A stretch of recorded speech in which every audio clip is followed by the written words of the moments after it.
Pangatlong araw ni Mary sa work. Sa pangatlong araw na rin namin magkakasama kami sa biyahe hanggang MOA lang.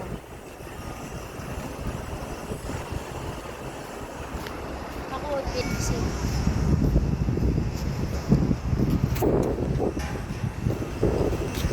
Siya kung saan nakakarating.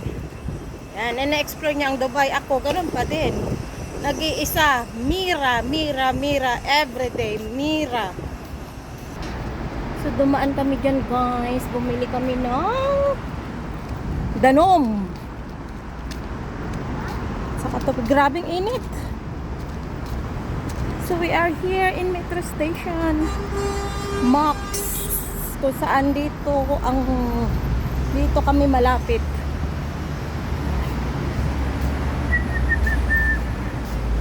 Oops.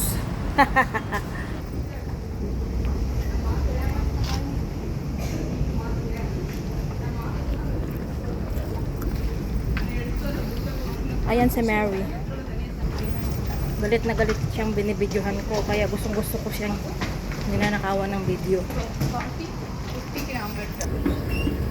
Ayan, nagmamadali sila, may iwanan ng metro.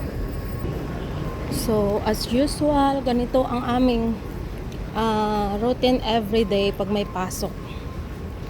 Ayan. Walang elevator ay.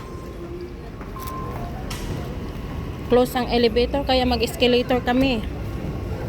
Ayan.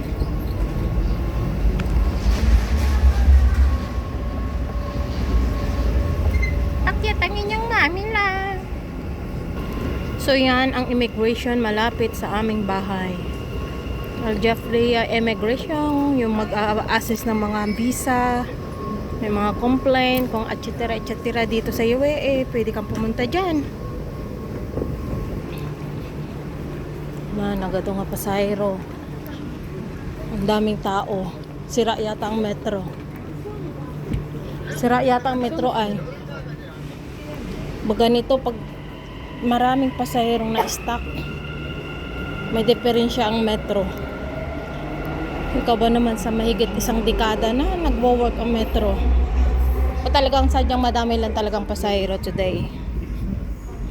So ayan, siksikan fortune na naman tayo nito. Yes, boss.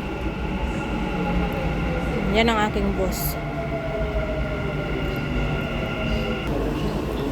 Guys, sobrang dami talaga. Hindi ka tayo makasiksik.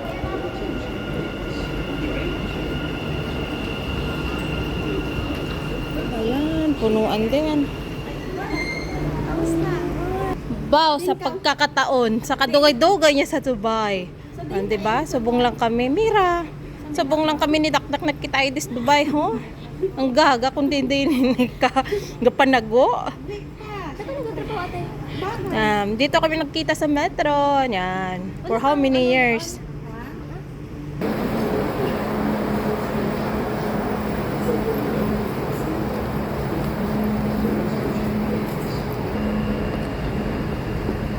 Kaya lang dati. Magkahiwalay na kami ng anak ko. Kasi DMCC ang baba niya. Hanggang dito na lang ang aking video. See you next time. Sa araw-araw ng ginawa ng buhay-buhay para mabuhay. Tiyaga, tiis, pawis, luha, minsan pa. Tibay ng dibdib, tibay ng katawan, tibay ng isip. Yun ang ating puhunan dito. So dito na naman ako sa bus station. Saka na ako bababa mamaya pag oras na ng bus ng sasakyan ko. So hanggang sa muli, maraming salamat. So ayan, pagkatapos ng metro, ito na naman ako papuntang Studio City.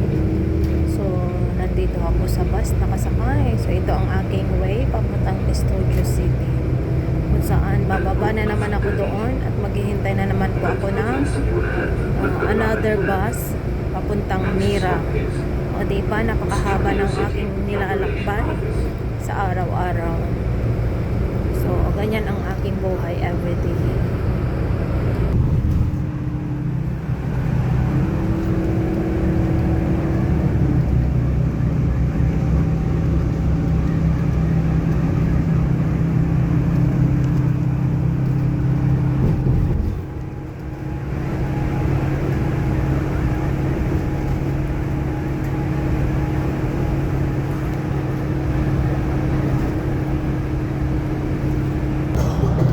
So yan yung pinakapaborito kong lugar. Ayan. Ayan, dito na area.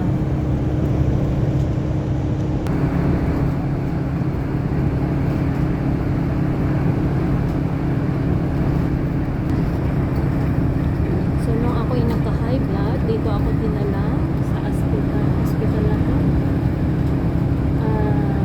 Medic Clinic, Parkview Hospital, kung saan hindi naman covered ang aking insurance dahil napakamahal. So syempre, sinagot ng amo ko at masama pa yata ang kanilang kalooban. Kaya hindi ko na may kasalanan at ako'y masamang loob, masamang pakiramdam at pinapasok ako. So what to do, Yani? So dito na naman tayo sa Studio City. Bababa na naman at maghihintay ng another bus going to Mira.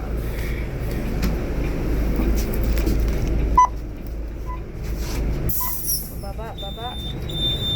At pakainitan na naman tayo sa pag-aantay ng bus. Ayan. So mga apo, ito na ang aking hinihintayng bus. Nandito ako sa studio at papuntang Mira. So itong pangalawang bus ang sasakyan ko papunta sa aking destinasyon. So ayan. O diba ang biyahe ng inyong Mamila? Super. So tara! Punch ulit tayo. Ayan. So nakapwesto na naman ang inyong lola sa harap. O diba? Abutin na lang at hindi ako nainitan masyado, kakantay ng bus. So andito na ako, biyaheng Mira. So on the way to Mira kung saan ang aking trabaho ay nandoon. So mga 15 minutes makakarating na ako doon. So ganito ang aking buhay everyday pag may pasok, Monday to Friday. So napakahaba ng aking biyahe. Tiis-tiis talaga. Ganun talaga ang buhay. O diba? So hanggang sa muli, God bless us.